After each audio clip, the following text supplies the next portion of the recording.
Hi நண்பர்களே, விடிய ஒரு ராபிட்டை ஓட்டி 19 ட்ரிப்பு கம்ப்ளீட் பண்ணிட்டேன். ஓகேங்களா, காலையில் 7:30 மணி தான் வீட்டுக்கு வந்தேன். இப்போ மணி நான் ஓகேனா 12:05 வந்து எங்கள் அம்மா ஹாஸ்பிட்டல் கூப்பிட்டு போயிட்டு மறுபடியும் ட்ரிப்பு ஸ்டார்ட் பண்ணோம். ஓகேங்களா, ஆல்ரெடி டியூட்டி இல்லை இன்றைக்கும். ஓகேங்களா, இதே பர்மனெண்ட் ஆகிடுமான்னு தெரியல. நேற்று ஒரு 800 சம்பாதிச்சேன். ஓகேங்களா, ஆனால் 300 செலவு பண்ணிட்டேன். 300 500 செலவு பண்ணுறப்பேன். 300 தான் லாபம் நேற்று. ஆனால் இன்றைக்கி சிக்கனமாக செலவு பண்ணோம். நேற்று எக் ரைஸு எல்லாம் சாப்பிட்டாச்சு. ஓகேங்களா, இன்றைக்கி கொஞ்சம் சிக்கனமாக செலவு பண்ணோம். இன்றைக்கி எவ்வளோ ட்ரிப் ஓட்ட போகிறோன்னு தெரில. அடியில் வேறு போய் இதுக்கு ஓவர் ஹீட் ஆகிட்டு பொழுது உடம்பு. ஓகேங்களா, வண்டி வேறு நேற்று திடீர்னு ஸ்டார்ட் ஆகலை.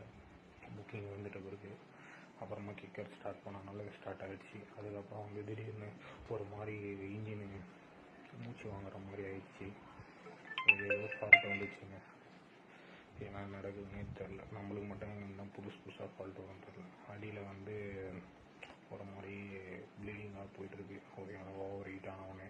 ஓகேங்களா, ஆல்ரெடி ஆப்ரேஷன் பண்ண விட முடியுங்களா. இந்த டிரைவருங்களுக்கெல்லாம் மெயினாக வரக்கூடாத ஃபால்ட்டுன்னா பைல்ஸு. ஓகேங்களா, அது வந்துட்டு ரொம்ப அவஸ்தை. இன்னொரு பக்கம் பாருங்கள், முடியே படிய மாட்டேது. ஹெல்மெட் போட்டு படிய மாட்டேது. இப்படியே கிடக்குது. ரொம்ப கஷ்டமாக இருக்குது.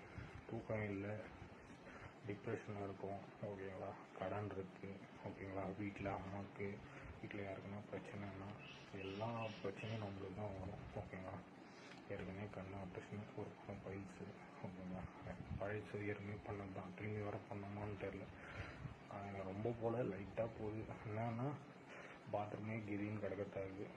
இப்போது போனால் பாத்ரூம்ன்ற கெதியாக இருக்கும் பொழுது எல்லாத்தையும் அனுபவிச்சு தாங்க ஆகணும். பிறந்தாச்சு. எங்கள் அம்மா வேற உயிரை வாங்குறாங்க. ஹாஸ்பிட்டல் போகிறதுக்கு டைம் ஆயிடுச்சு.